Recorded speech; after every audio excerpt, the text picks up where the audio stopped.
नमस्कार दोस्तों, ये है 15 जुलाई का इवनिंग एडिशन और यहाँ पे कुछ चीज़ें ध्यान देने वाली बात है।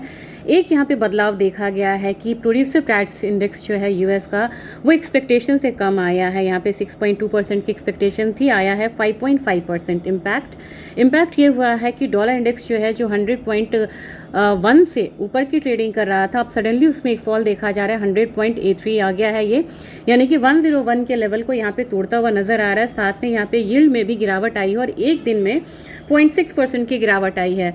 इसका फर्क हमारे मार्केट पे क्या है? हमारी मार्केट में गोल्ड में जो भी आपने डाउनसाइड आता हुआ देखा था, 4040 के लेवल पे भी इसने आज काफ़ी देर ट्रेड करा है, लेकिन वहाँ से एक रिवर्सल आता हुआ दिख रहा है और यहाँ पे मार्केट अब सिर्फ $5 के करीब नीचे रह गई। जबकि मॉर्निंग एडिशन में मैंने कहा था उस समय $23-24 का एक डाउनसाइड जो था वो देखने को मिल रहा था। अब आप लोगों ने काफ़ी बार कहा है कि मैं XAU USD लूँ। ये है गोल्ड का स्पॉट का रिक और यूएस मार्केट का है। तो यूएस का जो स्पॉट है उस समय 4060 के करीब ट्रेड हो रहा है। इसमें जो अपसाइड लेवल है अभी फ़िलहाल में कहेंगे इमीडिएट, तो 4120 का और 4150 के लेवल का है। डाउनसाइड आपको जो साइकोलॉजिकल लेवल है वही है फ़िलहाल 4000 का एक लेवल है।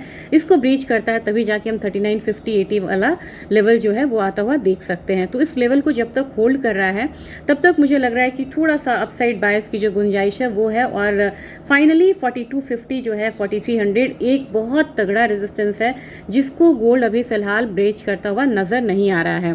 सिल्वर की बात करेंगे, सिल्वर में 58.56 का लेवल है और यहाँ पे जो मतलब कि एक 0.88% का डाउनसाइड है बना हुआ है। हमारी मार्केट में रिकवरी हुई है और 880 पॉइंट का डाउनसाइड है फिलहाल है ये कितना 2,22,300 के करीब, 2,22,300 के करीब है। 2,25,000 ही इसका इमीडिएट यहाँ पे एक रेजिस्टेंस है। देखते हैं इस यहाँ तक पहुँचता है या नहीं, या फिर 2,20,000 के लिए क्लोजिंग देता है। तो फाइनली एक जो हम कह सकते हैं कि गोल्ड में अपसाइड बायस शेयर फिलहाल थोड़ा सा बनता हुआ नजर आ रहा है, लेकिन सिल्वर एक रेंज में है। $60 के करीब जो अगर जाती है क्लोजिंग देती है तो नेक्स्ट हमारा $64 के करीब आ सकता है। अब ये तो बात हुई गोल्ड और सिल्वर की। एक मैंने अभी थोड़ी देर पहले एक वीडियो डाला है जिसमें मैंने बात करी है, काफ़ी सारे सवाल आते हैं कि क्या अब वो डेटा सेंटर का, ईवीज़ का सारे डिमांड ख़त्म हो गए हैं और क्या अब यहाँ पे जो क्या ये चीज़ें स्पेकुलेटिव थी, हाइप किया गया हुआ था, या फिर अभी इंटैक्ट है? चीज़ें अभी इंटैक्ट है। उसमें मैंने उस वीडियो में काफ़ी डिटेल में इसके बारे में बात करी है। क्रूड ऑयल प्राइसेस जो आपके खाने से लेके, पहनने से लेके, प्रोडक्शन, हर चीज़ का ईंधन है वो बहुत यहाँ पे महंगा हो चुका है। तो डिमांड डिस्ट्रक्शन उसके बेसिस पे भी आ रहा है। साथ में यहाँ पे मार्जिन्स भी लगे थे, डेरिवेटिव मार्केट की वजह से भी यहाँ पे कह सकते हैं कि लॉन्ग लिक्विडेशंस हुए थे। अब जब यहाँ पे प्राइसेस 50% से ज़्यादा टूट चुकी है तो मेरे ख्याल से ये टाइम यहाँ पे लॉस पे निकलने का नहीं है बल्कि एक्यूमुलेट करने का है, क्योंकि लॉस अब यहाँ पे लोअर साइड अब कितना जा सकता है, बहुत होगा $50 जाएगा, $52 जाएगा, लेकिन वहाँ से घर वापसी की उम्मीद है, यानी कि फिर से अपसाइड की उम्मीद है। जबकि अगर आप गोल्ड की बात करें तो अल्टीमेटली मुझे 3850 से नीचे नहीं लग रहा और मुझे लग रहा है 3900 3850 में भी ये मतलब लेवल आए या उससे पहले बाउंस होता हुआ दिखाई दे सकता है। काफ़ी लोगों ने आपने सवाल करा उस वीडियो को देख के कि आपने अपसाइड टारगेट नहीं बताया ईयर एंड का। मुझे लग रहा है कि अगर मैं गोल्ड की बात करूँ तो अब यहाँ पे एक बारी 4400 का लेवल ब्रीच होता है तो 4800 वाला लेवल इमीडिएट आ सकता है। ये ईयर एंड तक की बात है, यानी कि टिल दिसंबर तक का। अगर सिल्वर की बात करेंगे तो सिल्वर मुझे लग रहा है कि अगर एक बारी $65 से ऊपर जाती है ये कमोडिटी तो आप $75 वाला रेंज आता हुआ देख सकते हैं, $75-80 वाला, क्योंकि इसके जो अपसाइड मूव होते हैं वो भी बहुत शार्प होता है, डाउन साइड मूव भी बहुत शार्प होता है और ये आप मतलब बहुत सारे साइकिल में जान चुके हैं। अब ये तो बात हुई कि ये मैंने कॉमेक्स के लेवल बता दिए। MCX के लेवल पे जिस तरीके से अभी रुपये डिप्रिशिएट हो रहा है, मुझे लग रहा है कि एक बार 280 से 3,20,000 का लेवल जो है वो सिल्वर में आ सकता है। और ये मैं थोड़ा रिजर्व अपना आइडिया दे रही हूँ। अगर मुझे लग रहा है कि बहुत रैली स्ट्रॉन्ग आती है तो हम 350 के करीब भी जा सकते हैं, यानी कि 3,50,000।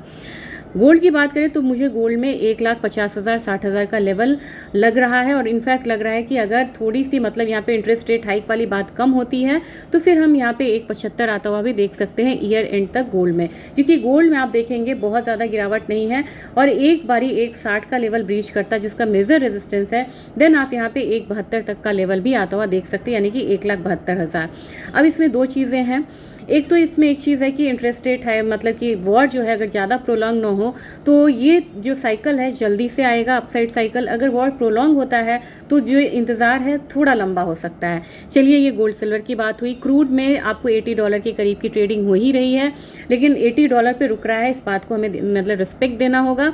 $77 नीचे का एक सपोर्ट है, जबकि अपसाइड जो है मैंने आपको $8500 ऑप्शन चेन में भी बताया था। हमारे मार्केट में अपसाइड $7800, नीचे 7600 का सपोर्ट है। फिलहाल बायस जो है वो अपसाइड का है। नेचुरल गैस 278 के करीब आ रहा है, यानी कि अपने हायर साइड पे 282 283 के करीब ये रुकता हुआ नजर नहीं आया। वेट करेंगे, 285 की क्लोजिंग होने दीजिए, तभी यहाँ पे आप अपसाइड का कोई मोमेंटम ट्रेड यहाँ पे ले सकते हैं। बेस मेटल काउंटर में आते हैं। बेस मेटल काउंटर में अब आपको एल्यूमिनियम नीचे की तरफ आ रहा है, आने दीजिए करेक्शन।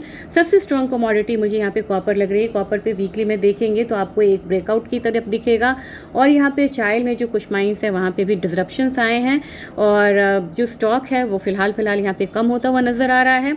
तो 1335 का लेवल एक बारी मुझे लग रहा है कि कॉपर में आता हुआ दिखाई दे सकता है। निकल को अभी छोड़ दीजिए, सिर्फ कॉपर पे ध्यान दीजिए। और एल्यूमिनियम क्रूड जैसे रेंज में आया है तो एल्यूमिनियम भी नीचे आया, तो फिलहाल इसको रहने देते हैं। जो कन्विक्शन हाई लगे वहाँ ट्रेड करिए, बाकी आप बिल्कुल वेट एंड वॉच की स्ट्रैटेजी रखिए, कोई दिक्कत नहीं है। जब अपॉर्चुनिटी आएगी तभी यहाँ पे आपको ट्रेड करना चाहिए। Thank you.